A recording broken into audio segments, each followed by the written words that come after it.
E hoje, na abertura do Encontro Nacional do BRICS, no Rio de Janeiro, o presidente Lula voltou a defender a criação de uma moeda alternativa ao dólar para transações comerciais internacionais entre os países integrantes do grupo. No discurso, o petista pediu que a presidente da instituição financeira, Dilma Rousseff, converse com outros bancos multilaterais com o objetivo de avançar com a discussão. E é por isso que a discussão de vocês sobre a necessidade, de uma nova moeda de comércio é extremamente importante. É complicado, eu sei. Tem problemas políticos, eu sei. Mas se a gente não encontrar uma nova fórmula, a gente vai terminar o século XXI igual a gente começou o século XX. E isso não será benéfico para a humanidade. Portanto, companheira Dilma Rousseff, pesa sobre os seus ombros a tarefa de, como presidenta do NB, tentar contribuir com os outros bancos, Banco Africano, Banco da ASEAN, Banco Asiático, ou seja, criar uma nova forma para a gente apontar ao mundo de que um outro mundo é possível. Lula criticou indiretamente medidas econômicas que buscam equilibrar as contas públicas, ao afirmar que o modelo de austeridade fiscal não deu certo em lugar nenhum do mundo. Então está dado o recado. Eu acho que vocês podem e devem mostrar ao mundo que é possível criar um novo modelo de financiamento, sem condicionalidades. O modelo da austeridade não é certo em nenhum país do mundo. A chamada austeridade exigida pelas instituições financeiras levaram os países a ficar mais pobres. Porque toda vez que se fala de austeridade, o pobre fica mais pobre e o rico fica mais rico. Bom, Dilma Rousseff também discursou no evento. Sem citar o presidente dos Estados Unidos, Donald Trump, ela afirmou que tarifas e sanções financeiras têm sido usadas como instrumentos de subordinação política. O multilateralismo está sob pressão. Testemunhamos um recuo na cooperação e o ressurgimento do unilateralismo. O ressurgimento. Tarifas, sanções e restrições financeiras estão sendo usadas como ferramentas de subordinação política. Carlo Cauti, evento do BRICS rolando no Rio de Janeiro. O presidente Lula chegou diretamente da Argentina para participar desse evento. Vale lembrar que é feriado facultativo, né? Ponto facultativo no Rio de Janeiro hoje, sexta-feira, e também na segunda-feira por conta desse evento dos BRICS. Eu quero ouvi-lo porque o presidente insiste nessa ideia aí de uma moeda alternativa e pediu para Dilma Rousseff intermediar uma conversa para buscar uma moeda alternativa ao dólar, Cauti? É delírio total, completo, absoluto, né? Claramente. Primeiramente, se o Lula está pedindo para Dilma criar uma moeda única dos países dos BRICS, vocês podem ter certeza que isso não vai acontecer nem hoje, nem na próxima geração. É impossível que quem quer estocar vento crie uma moeda única das principais economias em desenvolvimento do mundo. Então, assim, isso não vai acontecer. Até porque não vai acontecer, porque o presidente Lula não tem nenhum conhecimento sobre regras básicas de economia, porque para você ter uma moeda única, como existe, por exemplo, na União Europeia, é necessário um percurso histórico, político, de alinhamento das economias, de alinhamento das políticas fiscais, de alinhamento das políticas monetárias, de alinhamento das políticas cambiais, que não existe nos países dos BRICS.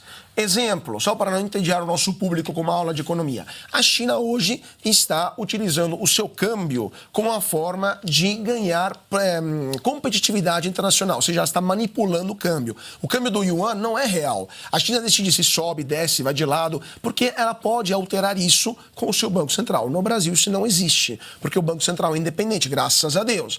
Então, como você vai criar moeda única quando um país manipula câmbio e o outro tem câmbio livre, por exemplo? Outro caso, a Rússia é um país em guerra. O Brasil não, a África do Sul também não. Vai fazer a moeda única com um país que está em conflito e que precisa gastar sem parar para comprar armamentos? Então o Lula não sabe do que está falando, está delirando. O Irã faz parte dos BRICS, vai querer fazer moeda única com o Irã, ou com o Paquistão, que pediu ou com a Etiópia. Assim, do que estamos falando, presidente Lula? Eles assim, estão vivendo em Nárnia. O problema é que temos pessoas que estão se descascando as mãos, aplaudindo essas asneiras. Perguntou, eu não estou surpreso com quem está no palanque, mas quem está embaixo dele ainda aplaude. Lula não entende nada, que está embaixo ainda menos. Então, esse é o drama desses eventos internacionais. Mas só para terminar também, Paula, Lula fala que não se pode emprestar dinheiro sem condicionalidade. A condicionalidade de um banco internacional é que o país que pede emprestado devolva a grana. É só essa a condicionalidade. Agora, se quer dinheiro de graça, aí é só o BNDES do Lula. Mas esse está mal acostumado no passado e não existe lá fora. E, por último, também, a austeridade nunca levou nenhum país para a riqueza. Lula acabou de voltar da Argentina e demonstrou que não sabe nem ler, nem escrever, nem ouvir aquilo que está em volta dele. Nem por osmose ele aprende. Porque se ele aprendesse alguma coisa por mera osmose, ele saberia que a Argentina, que saiu da dependência de crack do gasto público, agora está tentando um rehab, né, como se fala em inglês, saiu de 55% de pobreza na população para 38% em 2 anos. Um milagre econômico que o presidente Javier Milei está fazendo, simplesmente parando de gastar mais do que arrecada. Então, assim, a frase do Lula é um monumental hino a bestas quadradas que agora não só mais presidem o Brasil, mas também presidem o maior banco de desenvolvimento dos países emergentes, que é, no caso, a ex-presidente Dilma Rousseff.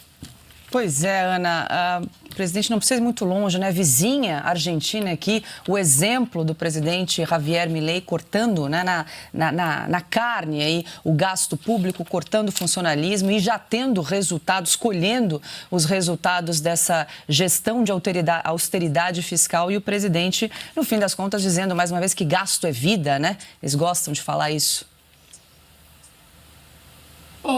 Paula, olha, é um discurso com cheiro de naftalina, né? É uma coisa tão antiga, é uma coisa tão... Só faltou ele colocar ali as outras palavras, né? O imperialismo, yankee, estadunidense, hoje num 4 de julho, então só faltou ele colocar mais essas expressões que ficaram lá para trás, né, dentro da Guerra Fria. É um discurso, é uma matemática marxista, né? Ou seja, o Estado produz riqueza, não precisamos de austeridade fiscal e o pobre só é mais pobre porque o rico está mais rico. Ou seja, tudo errado, tudo errado.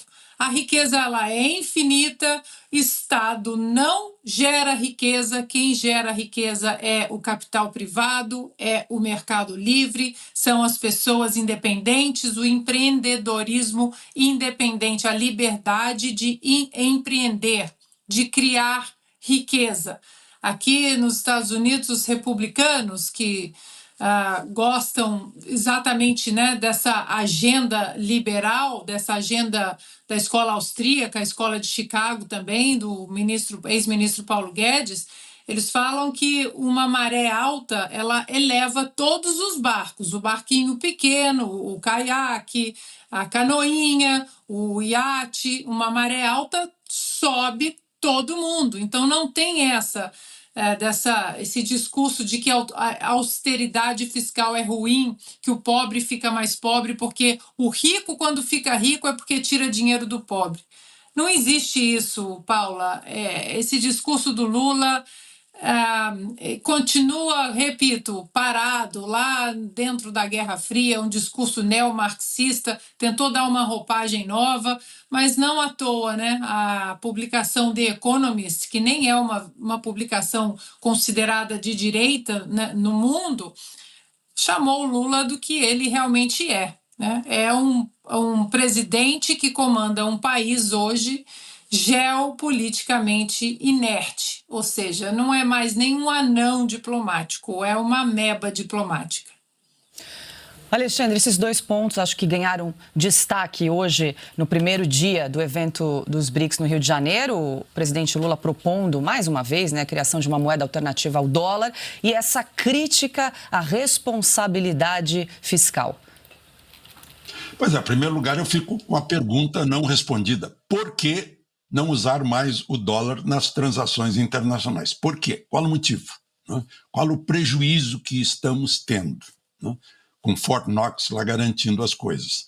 Não é uma decisão política para enfraquecer o Ocidente, como a Economist já anunciou, constatou, porque todos nós já sabemos disso, essa companhia dele de Irã, China, Rússia, Cuba, Venezuela, Nicarágua.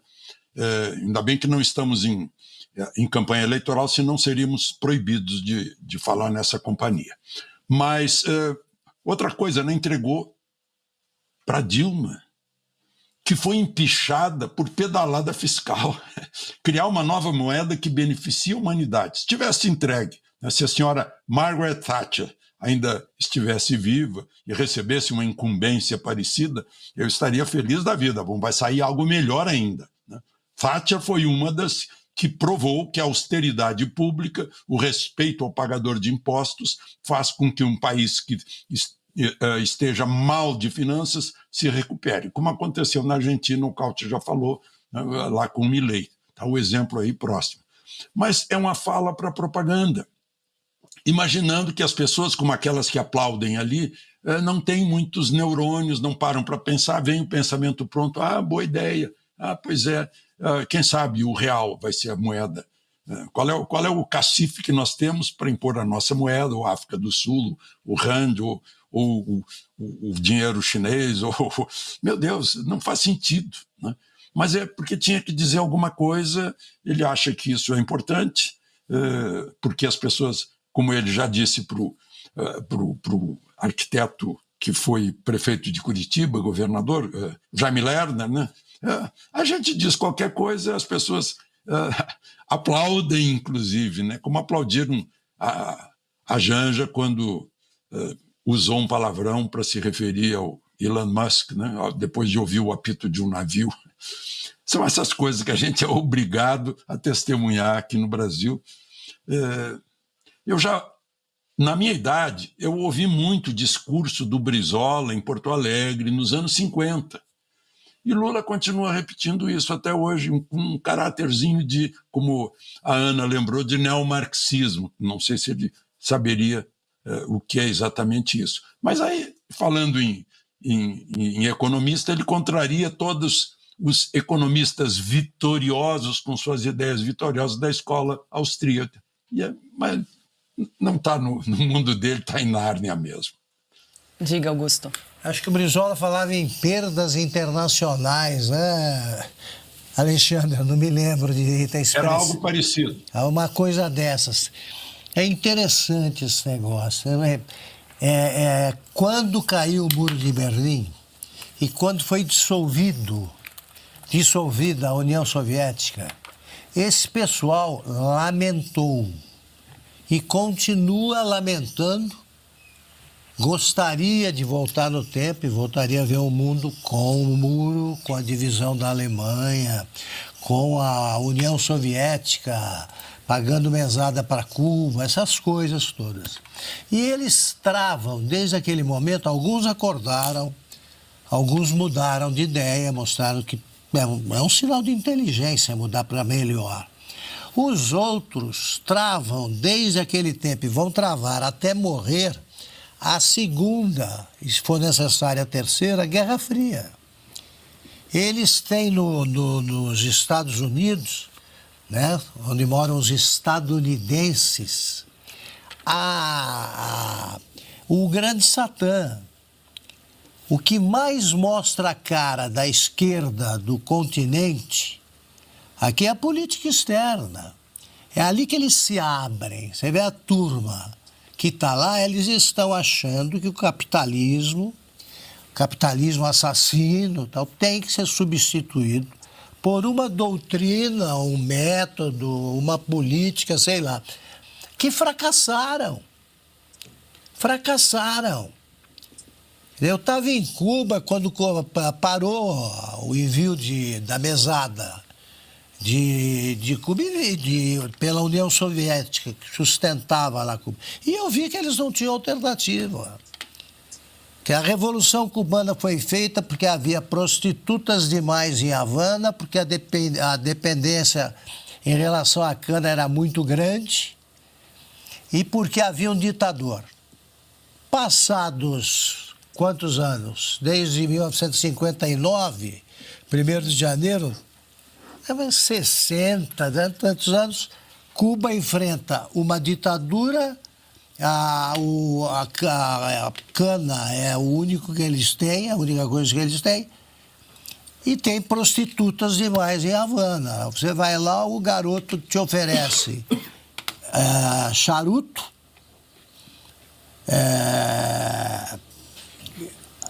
uma bebida ou a irmã. É exatamente isso. E esses caras continuam discursando sobre Cuba, o problema de Cuba é não receber, é o bloqueio americano. Eles querem que o grande inimigo facilite a vida deles. Eles dependem dos Estados Unidos para destruir o Império Americano. Então, agora, o que eles estão fazendo, aí o Couto vai falar dos que faltaram e dos que vieram, eles estão fazendo o seguinte, é uma reunião nostálgica, é como aquela, quando a turma está acabando, aí se reúne o pessoal que se formou no mesmo ano, a festa de formatura, e começa aquela conversa, né? Tempinho bom e tal, e vão nessa. Esses têm saudade do Muro de Berlim e gostariam de reconstruí-lo. Vivem num passado que foi um fracasso e que para eles provoca nostalgia. Bom, rapidamente incumbimos o Couto aqui de trazer a lista de chamada dos presentes e ausentes no evento no Rio. Couto, diga lá. Bom, são vários, não vou entender nosso público. Primeiro, a maioria desses líderes, chefes de Estado e de governo, são ditadores ou enviados de ditadores. Por exemplo, Xi Jinping da China, que não vai vir, mas manda o primeiro-ministro dele, é um ditador. Vladimir Putin, ditador da Rússia, não vem porque nem vem porque senão vai ser preso por causa de um pedido de prisão no Tribunal Penal Internacional. Primeiro-ministro do Egito, que também é uma ditadura, do Cazaquistão, que também é uma ditadura, da Arábia Saudita, do Irã. A gente poderia continuar por a Etiópia também, né, etc, etc. O que fica primeiro ponto, o Brasil quer se tornar também um Estado canalha, se juntando a esta turma, ou quer se manter uma democracia liberal ancorada a valores ocidentais? E o presidente Lula, quando fala essas baboseiras de criar moeda única com esses países que todos são menos democracia, assim, ele sabe o que está falando ou quer ganhar o prêmio de presidente mais gagá do mundo, agora que o Joe Biden já se aposentou? Então, é disso que estamos falando. O Brasil está passando uma vergonha a nível internacional, como a Ana bem lembrou, né? O Economist também está notando isso. E o único normal, o único sério na política brasileira que percebeu isso é o Tarcísio, que disse que é extremamente perigoso se alinhar a esses países, porque foge investimento internacional, foge empresa, foge trabalho, foge até brasileiro que está indo embora, está indo morar nos Estados Unidos. Então, assim, esse é o drama. Estamos nos tornando um parceiro de estados canalhas, e isso tudo com Lula delirando num palco e gente aplaudindo. Ô, Paula, uma diga, pergunta. Ana. Hoje foi ponto facultativo, feriado no Rio, é isso? Ponto facultativo. Hoje, sexta-feira, dia 4, e segunda-feira também, segundo a Prefeitura do Rio de Janeiro, é para melhorar o fluxo e o trânsito dos passageiros, enfim, da população da cidade em razão desse evento. Não se precipite, hein, Ana? Se quiser trabalhar, pode ir, só não tem o porteiro. Mas, exatamente.